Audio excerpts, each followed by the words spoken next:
Assalamualaikum warahmatullahi wabarakatuh.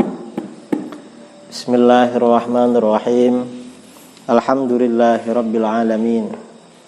Wassalatu wassalamu ala asyrafil anbiya wal mursalin Sayyidina Muhammadin wa ala alihi wa sahbihi ajma'in, amma ba'du.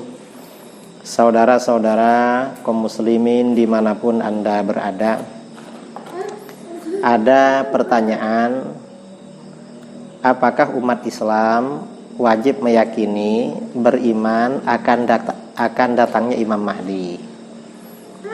Ini yang pertama. Yang kedua, benarkah pernyataan sebagian orang bahwa Imam Mahdi sudah lahir dan muncul di Indonesia saat ini? Ini yang akan kita bahas. Pertama, umat Islam memang wajib meyakini dan beriman tentang akan datangnya Imam Mahdi. Dan banyak para ulama kita yang menulis kitab-kitab khusus membicarakan tentang Imam Mahdi. Salah satunya ulama kontemporer, ulama modern yang wafat kira-kira 30 tahun yang lalu, yaitu As-Sayyid Abdullah bin Muhammad bin As-Siddiq Al-Ghumari Al-Hasani. Beliau punya kitab berjudul Al-Mahdi Al-Muntazar. Dalam kitab ini, Al-Mahdi Al-Muntazar, beliau mengatakan di bagian awalnya, ya, wa hadza kitabun abtaltu fihi za'ma man ankara ahadits al-mahdi al-muntazar. Ini adalah kitab, di dalamnya aku batalkan asumsi orang yang mengingkari hadis-hadis Imam Mahdi Al-Muntazar. Wa bayyantu annaha mutawatiratun. Dan aku jelaskan bahwa hadis-hadis tersebut adalah mutawatir. Wa munkiruha yu'tabaru mubtadi'an dhallan min jumlatil firaq al-mubtadi'ah ad-dhallah. Dan orang yang mengingkari hadis-hadis Imam Mahdi itu dianggap ahli bid'ah yang sesat, termasuk golongan kelompok-kelompok ahli bid'ah yang sesat. Nah, ini artinya apa? Umat Islam itu wajib meyakini akan datangnya Imam Mahdi di akhir zaman. Ini pertanyaan yang pertama. Lalu pertanyaan yang kedua, bagaimana dengan asumsi sebagian orang yang mengatakan bahwa gurunya yang sekarang lahir dan tinggal di Indonesia adalah Imam Mahdi? Jelas asumsi tersebut adalah salah. Asumsi tersebut, ya, seperti dikatakan oleh Imam Ibnu Hajar Al-Haytami ketika ditanya tentang orang yang bukan Imam Mahdi diasumsikan sebagai Imam Mahdi, kata beliau, hadza i'tiqadun batil wa dhalalatun qabihah wa jahalatun syani'ah. Ini keyakinan yang batil, kesesatan yang buruk, dan kebodohan yang keji. Mengapa? Tidak sesuai dengan identitas Imam Mahdi yang diterangkan di dalam kitab-kitab hadis. Nah, di dalam kitab Al-Mahdi Al-Muntazar ini, setelah Sayyid Abdullah Al-Ghumari menguraikan banyak hadis tentang Imam Mahdi Al-Muntazar ini, diriwayatkan dari 38 jalur. 33 jalur diantaranya melalui para sahabat dan 5 jalur melalui generasi tabi'in. Artinya apa? Hadis ini lebih dari cukup untuk dikatakan mencapai standar mutawatir.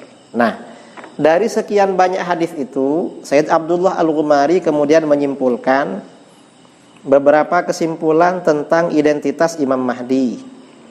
Yang pertama apa? Tentang namanya. Nama Imam Mahdi ini namanya Muhammad bin Abdullah, sebagaimana datang dalam sebagian hadis. Kemudian kunyahnya Abu Abdillah. Jadi bukan Abu Ahmad, bukan Abati, bukan siapa, tapi Abu Abdillah ini. Bittifaqir riwayat, dengan mufakat semua riwayat-riwayat. Ini tentang kunyahnya. Kemudian ciri-ciri fisik dan pakaian Imam Mahdi. Berdasarkan banyak hadis, huwa rajulun tawilul qamah adamu ay asmaru. Imam Mahdi seorang laki-laki yang tinggi perawakannya, kulitnya sawo matang, wajhuhu kal kaukabid durri fil husni wal wada'ah. Wajahnya seperti bintang mutiara dalam ketampanan dan kebersihannya. Bersih ya. Jadi bukan agak hitam begitu, tapi tampan dan bersih wajahnya. Ajlal jabhah, dahinya lebar. Aqnal amfi, hidungnya mancung. Akhalul ainain, kedua matanya hitam. Wasi'uhuma, dan luas, kedua matanya juga lebar. Azajjuh, kemudian beliau ini juga kecil, kedua alisnya dan panjang. Beliau juga ablaj. Ablaj ini artinya terpisah kedua alisnya. Kedua alisnya terpisah, tidak sambung. Fi khaddihil aiman khalun aswad, pada pipinya yang kanan ada tai lalat yang hitam. Kasul lihyah, jenggotnya juga tebal. Barraqus sanaya, kemudian kalau berbicara mulutnya itu bersinar, artinya tampan indah begitu. Fi ihda katifaihi qit'atul lahmin sawda'a 'alaiha sya'run mujtami'un kahiyatil khatam. Pada salah satu kedua pundaknya ada sepotong daging hitam yang di situ ada rambut yang berkumpul seperti cincin. Rambut seperti cincin. Azyalul fakhidain, kedua pahanya itu renggang, artinya jauh ya antara kedua pahanya. Beliau memakai mantel berwarna putih dan pendek bulunya. Ini tentang ciri-ciri fisik Imam Mahdi. Kemudian tempat kelahiran dan tempat pembaiatannya. Imam Mahdi ini lahir di Madinah Al-Munawwarah. Jadi bukan lahir di Jawa, di Sumatera, di Malaysia, bukan. Lahirnya di Madinah Al-Munawwarah, tumbuh dan hidup di sana, bukan hidup di Indonesia. Dan sebelum dibaiat, wa qabla mubayatihi biqalil, yahsulu qitalun kabir baina jaisy Sufyani wa ahlil Madinah inda Ahjariz Zaid.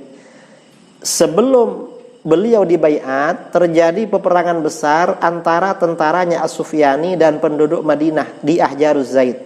Wa takunul akibatu ala ahlil Madinah, dan penduduk Madinah waktu itu menderita kekalahan. Fa yakhrujul Mahdi fi jama'atin haribina ila Makkah. Lalu Al-Mahdi keluar bersama sekelompok yang melarikan diri menuju Mekah. Tsumma ya'ti nasun min aqtarin syatta li mubayatihi. Lalu orang-orang dari berbagai penjuru datang untuk membaiat beliau. Fa yastakhrijunahu min baitihi. Lalu mereka memaksa Imam Mahdi ini keluar dari rumahnya. Wa yubayyi'unahu bainar rukni wal maqam wa huwa karih. Dan orang-orang membaiat beliau di antara rukun Yamani dan maqam Ibrahim ya, di depan Ka'bah, dan beliau tidak mau sebenarnya. Gak suka beliau dibaiat, bukan berambisi jadi Imam Mahdi. Ini identitas Imam Mahdi yang sungguhan. Kemudian dijelaskan muddatu khilafatihi alaihissalam wa umruhu, masa khilafah beliau. Imam Mahdi ini akan memangku jabatan khilafah ketika berusia 40 tahun. Jadi khilafah beliau ini ketika usianya 40 tahun. Lalu tinggal beliau di dalam khilafah ini selama 7, 8 atau 9 tahun. Di mana kesejahteraan, keadilan, dan harta yang melimpah itu merata waktu itu. Kemudian beliau meninggal, usianya tidak melebihi 65 tahun. Usianya tidak melebihi 56 tahun.